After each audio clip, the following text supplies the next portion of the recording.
Welcome back to Mayo Clinic Radio. I'm Dr. Jake Strand. And I'm Tracy McCray. As adults in this country, we know the call can come at any time, letting you know it's your turn for jury duty. It means missing work, going through a jury selection process, and fulfilling our civic duty. And that's just what Mayo Clinic resident Dr. Adam Case expected when he was called for jury duty early this fall. But things took an interesting turn when juror Adam Case was called to be Dr. Adam Case. Joining us on the phone today from Mayo Clinic in Jacksonville to share the story is Mayo Clinic resident Dr. Adam Case. Welcome to the program, Dr. Case. Yes, ma'am. Thank you so much for having me. Well, tell us a little bit about yourself. You're a resident at Mayo Clinic in Jacksonville. Sure, yeah. So I am a second-year internal medicine resident. So been here pretty much for a year and a half now. And just been living here with my family, wife and two kids, one on the way. And, had a unique experience on jury duty. Oh, why don't you tell us a little bit about it? That's quite a tease. Go right ahead. Sure, absolutely. So basically, I was called that morning. I was sitting in the room, about 500 people or so. And pretty much into the afternoon, I was not being called. I was like, man, am I ever going to get out of here? And after lunchtime, around 2 o'clock, I was just listening to some music with my headphones. And then all of a sudden, I heard someone that was snoring behind me. I was like, oh, man, he's sleeping pretty good. So I turned around, and I didn't see anybody sleeping or anything. So I minded my own business, kept listening to music. Then I heard it again. I was like, oh, this sounds odd. So I turned around again, and there's two other jurors. They were kind of hovering around this man. They said he had a seizure. So I went over there, and he was not responsive at all. He was having some agonal breathing, so just gasping for air. And so I laid him down on the ground. He still was not responsive. I checked his pulse. He actually had a really strong pulse, which was great.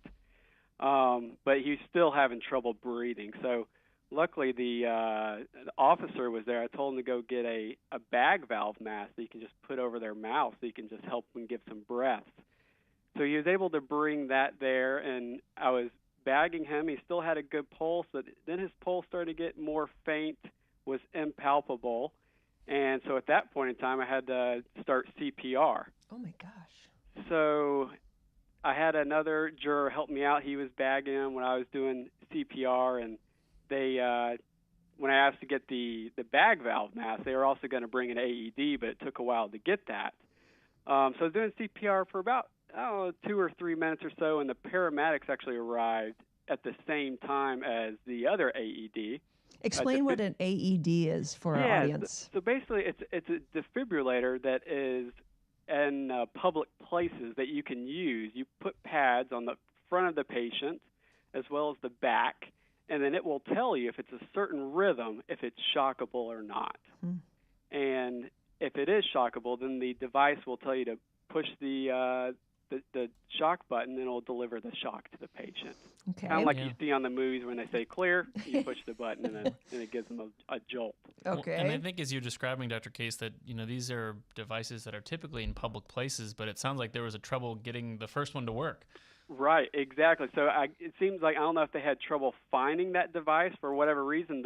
This bag valve mask was not with the AED. So as soon as the paramedics arrived, they had their own AED. And so they hooked up the patient, put the pads on the patient. And I saw on the monitor that he was actually in ventricular fibrillation, which is a abnormal arrhythmia in the heart. So basically the heart is trying to pump, but it's just basically just quivering. Those ventricles are not pushing the blood forward, so eventually you just go into cardiac arrest. And you said you were doing CPR? Correct. And So how long did you do that? So the CPR probably went on for about, I would say, around 2 minutes or so before the AED, before that defibrillator arrived. And so once I saw those ventricular fibrillation, that's one of the rhythms that is shockable. So I delivered the shock to the patient after everybody cleared, and then after that, his pulse came back immediately, and he was still having trouble breathing, so the paramedics were able to intubate him and then, transferred him to the closest hospital at that time. What an experience. So, I mean, it sounds like, I'd be curious. So, you walked into this not expecting to do anything doctorally for the day. And I wonder, when this all kicked in, what sort of skills first came to mind that you could perhaps impart into some of our listeners? Yeah, unlike the rest of us, you've actually been trained for this. Right. Exactly. So, whenever, you go in, whenever I go into work, into the hospital, you kind of somewhat are prepared for a patient to decompensate, or you're somewhat ready, prepared mentally. That day I was just out of my resident mode, my physician mode, and then when this happened, I basically, had these emotions that I really don't feel when you're in the hospital because you're not as mentally prepared. And so when this occurred, I basically just relied on my instincts and training that I've learned throughout residency with Dr. Lewis, who's our program director, and as well as our chief residents. We do ACLS training actually twice a month, and it's actually head up by Dr. Van de Boncoeur, who is our ER physician. So he really hones in the fundamentals of advanced cardiac life support training, so the CPR training that we do in the hospital. So I think it was that training that allowed me to go to my instincts and just go ahead and start, the CPR at that time. And so I would say if anybody ever becomes unresponsive, immediately call 911 and ask for help. Right. And if they don't have a pulse, then start CPR immediately and don't even worry about doing breaths. Well, and that's the piece that I think is that you pointed out really nicely in this story is, you got to call for help because you were doing everything right, but what you needed was the device that could help shock the heart back into the right rhythm. And the first one didn't work. And so if you were by yourself and hadn't asked for help and gotten other people involved, it'd be a lot more difficult. So that's a great skill to impart is really don't worry alone. Right, exactly. Because if you don't have that certain rhythm, for patients that go into cardiac arrest, about 10% of them don't survive when they reach the hospital.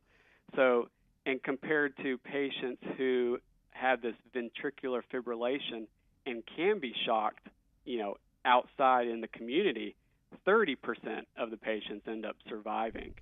So it's a real important point to really find that AED, that defibrillator, to really decide if it's a shockable rhythm or not. Did your instructors give you a gold star for that day?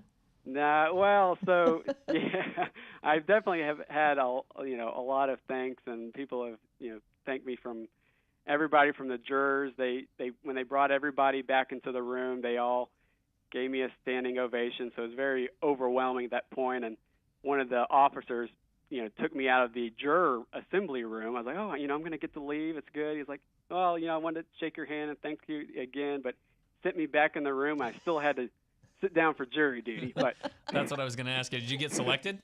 So I actually did not get selected, so I still just remained there in that room. And then afterwards, I just got to go home. And funny enough, when I got to the parking lot, someone's car battery was dead. Oh, my gosh. And so not only did I have to defibrillate a person, but I had to defibrillate a car in the same day. So wow. Well done, sir. That was a pretty good day. Unique day. Well, if this doctor thing doesn't work out, mechanic is always a good option for you as well. There you go. Excellent. We've been talking with Dr. Adam Case about his experience of being called into action to save a life during jury duty.